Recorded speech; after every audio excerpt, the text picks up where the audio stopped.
Hello, everyone, and thank you very much for joining us for this very special Q&A to accompany the screening of Killing Escobar here at Glasgow Film Festival 2021. My name is Kumar, and I'm the programme coordinator for Glasgow Film Festival, and we're so happy to have the film, first of all, screening on a digital platform. Really unique, interesting tale of, that you wouldn't think would be out of place in a Hollywood action movie, like it's that sort of story. And obviously there's a deep Glasgow connection rooted in the film as well.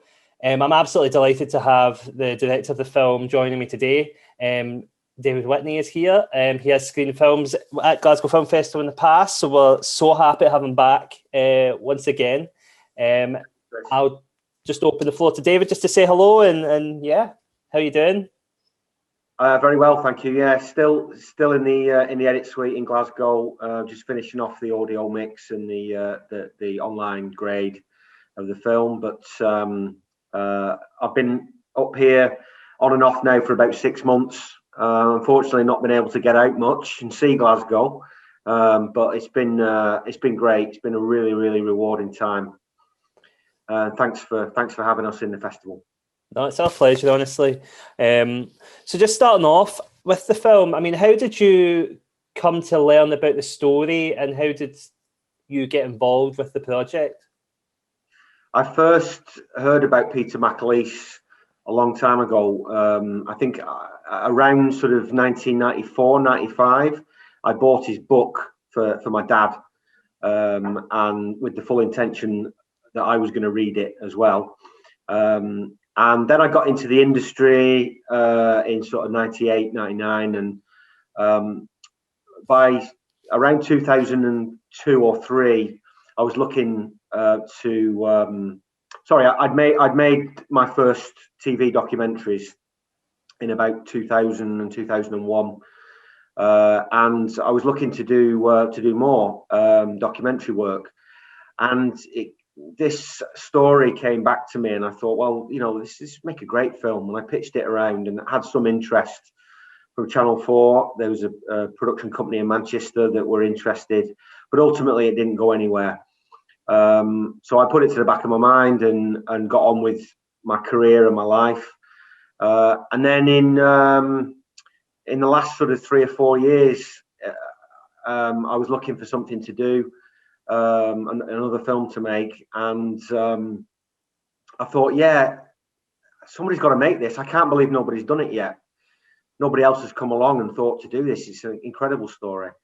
So I approached Peter again, and he was still very much up for it. And yeah, we got it going this time.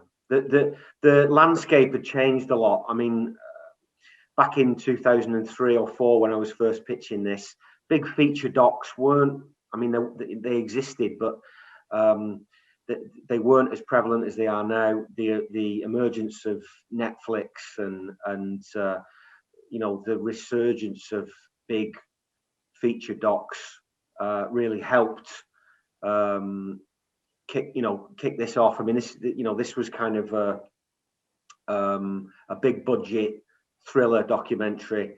That's the way we pitched it, and it was certainly a lot easier this time around to get the commissioners interested. Yeah, I mean, it's totally the case. I think now there's an absolute appetite for people to consume documentaries, and you're right. I think Netflix definitely has kind of brought that to the forefront with all their sort of original docs that they do and stuff. So I guess it's just the right time and place, and that's how filmmaking works. Sometimes it lines up. I mean, from a bit of research I looked into the film and stuff, it seems like you had access to like a crazy amount of material, and I mean, some of the footage that is shown in the film is insane. That you actually, that like there's documentaries that would dream of having that sort of footage. I mean, how was it for you to work with that, and did you get to a point where you actually had to, was it a tough challenge to actually cut down what you had, and did you have to make sacrifices whilst making the doc? Yeah, huge sacrifices. killing your babies. You know, you've got to, you get into the edit suite, and I mean, we could have made a 3-hour film with the material that we had. We had to make some tough decisions. I'm over it now, but at the time it was quite painful to cut some of the stuff out that we had to cut out, just because we simply didn't have the time. Were you surprised at how open all the participants in the documentary were, and how willing they were to sort of share this story? Because you wonder that maybe that's, and especially people that worked for like Escobar and things like that, you would be surprised. You're surprised that they are so open about telling the story. Well, with the British mercenaries, I've been friends with them now for so many years. I mean, I first got in touch with Peter McAleese, as I said, maybe 2003, and I actually went down to Birmingham and filmed him then at my own expense. I just believed so strongly in the story that there was something there, and I thought, I've got to get him on camera. So I took a small crew down to Birmingham and got him on film, and he was really engaging. I could see then that, you know, he wasn't shy on camera. He was actually, you know, his performance, if you like, could be really engaging. And coincidentally, I met Dave Tompkins in Somalia. I was filming in Somalia in 2010 and literally just bumped into Dave Tompkins because he was working there as a security contractor. And so I befriended these guys. I guess relationships are how you often manage to, creating these relationships are how you manage to get such great access. They trust me. The guys trust me, and I'm grateful for that. And I'm not going to stitch them up. You know, it's not my intention to do that. So in terms of them handing over the footage to me, I hope they did it because they trust me and they believe in the project. But I was surprised at the sheer amount. I'd seen some of the footage that they'd done because Dave Tompkins showed it to me, some of it to me, 10 years ago or so. But only a little bit. But this time I got all of it, and it was hours and hours and hours. And the guys back in '89, they filmed everything. They took their video cameras. They knew that this was a mission that could potentially change history, and they just filmed everything, and they kept it, and it was just sitting there in Dave Tompkins' bedroom in Hampshire. And me and Bernie, the editor, said many times we feel really, really fortunate that nobody else came along before us and got this footage, because it's quite extraordinary at times. Yeah, absolutely. And I guess there is that sort of, especially when you've been friends with these guys and you've known about the story for so long and you've not been able to get it made, there's that sort of, you've got that sort of protective thing over it. You're like, well, no, I know what, this is mine, I want to do it, you know, so I can totally get that. What I found interesting about the film as well is that it kicks off and it's very much talking about the sort of operation and the plan, but then it turns a little bit and it talks a bit more about Peter and how he didn't really have a nurturing, environment to grow up in. His father was quite a tough man, a typical sort of old school Glasgow type that you sort of people, I'm sure lots of people will have had experience with or have met in their life. I think the question really is, did you have prior knowledge of that, and was that something that was always going to make it into the doc, or was that something that you kind of discovered as you delved deeper into the story? It really was something that we discovered as we came to film last year. I hadn't talked about Peter's past with him that much. I knew some of it, but I just didn't know the extent. I knew that he'd had quite a violent upbringing in Glasgow in the 40s and 50s. And I'd always sensed that was somehow foundational for him. helped to shape his early life. But it was really only when we sat down and got into that intimate one-on-one interview. And Peter was very, very open, and shared a lot with me. In fact, he shared too much. I mean, he shared some stuff that we couldn't put in the film for various reasons. Yeah, I mean, it was very much those interview sessions. We had 3 days with Peter, just me and him sat there. Obviously, there was a camera crew as well, but it was very intimate, and it got very personal. It was very emotional. Yeah. I've not experienced that level with both Peter and Dave. I've not experienced quite that level of intensity. At times, it got really dark, but also really funny. I mean, there were times, Dave Tompkins and Peter, actually, there were times when we had to stop filming because we were laughing so hard.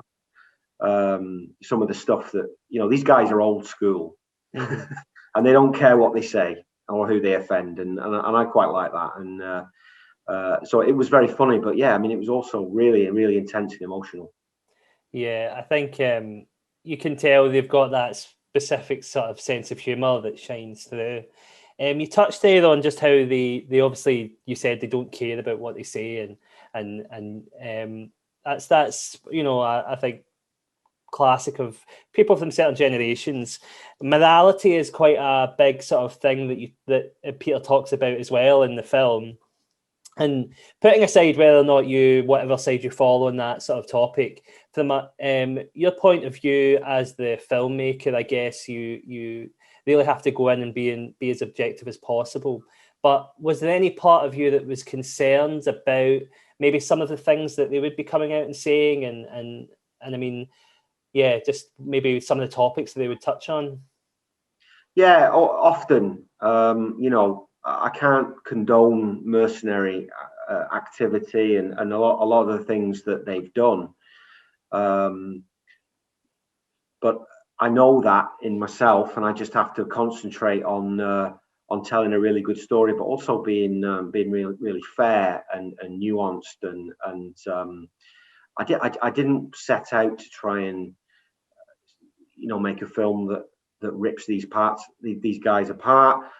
Nor did I want to make a film that really celebrated them and made them out to be heroes. I'm sure that they don't think that they are either. But so it's a fine line that you're treading all the time, and it's a difficult balance. But I hope we've pulled it off. Yeah, watching it, at no point did I think it glorified it in any way. I think you're presenting the story and allowing these men to talk about their experiences without the film really giving you any sort of way leaning towards which way you feel it's really there for the audience to sort of take the information in and decide. And I think it is important for stories like this to still be told, because it's history and it's an education. It tells people learn from the past, and it's important to sort of remember what happened in the past. So I definitely think the documentary does a good job of meeting those sort of roles and stuff. So well, a producer said when I was pitching this around initially, somebody said, why do we want to make a film about these people? We don't agree with what they do. And I said, well, is that the way it is now? Is it we only make films about nice middle class people that whose politics we agree with, do we? I don't, there are many stories out there that need to be told. That doesn't mean that we agree with the politics of the people. So yeah, you present the information and you present what you've got to the audience, and then it's for them to watch exactly. And take their own thing away from. I totally agree with that, and I think that's the essence of film in general. I mean, obviously, that's just, I think, the best way to sort of put it. But in terms of yourself and filmmaking, I mean, when you were making this documentary, was there any documentaries that you drew inspiration from, or any films just in general that you drew inspiration from whilst making this one? Yeah, I think Kevin MacDonald's early documentary work, he was one of the, to my knowledge, one of the early proponents of the thriller documentary. One Day in September, there's recent films like the Gatekeepers and the Vietnam Last Days in Saigon or something. Yep. These films were quite inspirational for me in terms of On the Imposter, of course, which is a film that really stylistically and cleverly blends drama reconstruction with interviews, archive footage. That was always kind of a benchmark for us. I don't know whether we've reached that level, because it was a really brilliantly technical film. I hope we have, but that was always in my mind. The Imposter. Let's try and aim high in terms of the production value of the drama reconstruction and the performances and the editing, and then yeah, I mean, there's some archive. There's quite a lot of sort of traditional archive footage in our film, and the brief from me there was always think of JFK and the way that Oliver Stone uses, the way that he blends his music and the editing techniques that he uses to cut archive material. That was always at the forefront of my mind. So yeah, there was a whole host of films that I drew inspiration from. Great. Just lastly, now as we're sort of wrapping up now, I think the sort of last thing I really want to ask is, what is your hopes that people? So, what do you hope people take from the film when they watch it? I hope that people enjoy it as they would enjoy a Hollywood thriller, but there's a real emotional arc there. There's a deeply personal and intense journey from the point of view of the main characters. Obviously Peter, but also Dave Tompkins and one of the other mercenaries that we interviewed. So it's not just helicopters and guns and boys on stuff. There's a I think quite a deeply satisfying emotional arc to get your teeth into there. So I hope people are inspired by Peter's story of change. He's turned his life around. He's given up drinking, and he's actually doing really well in terms of where he's at in his own mind, and that's quite an achievement, I think, for everything that he's been through to get to the age of 78 and be, you know what, after all the problems that I've had, I'm in a really good place now.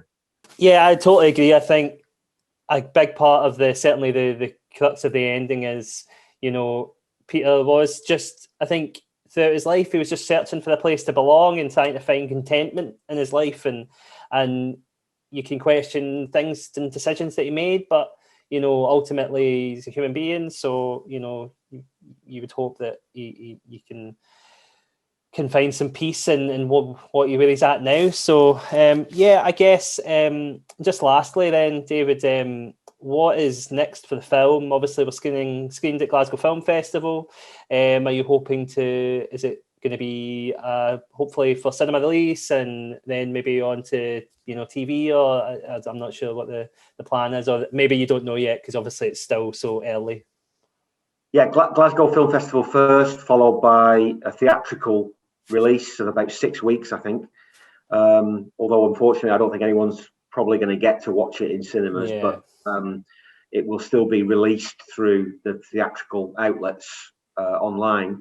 Then it goes to the BBC. The BBC will screen it, and then from there we'll see. I'm hopeful that we'll get some platform acquisitions and it'll go international. Let's see.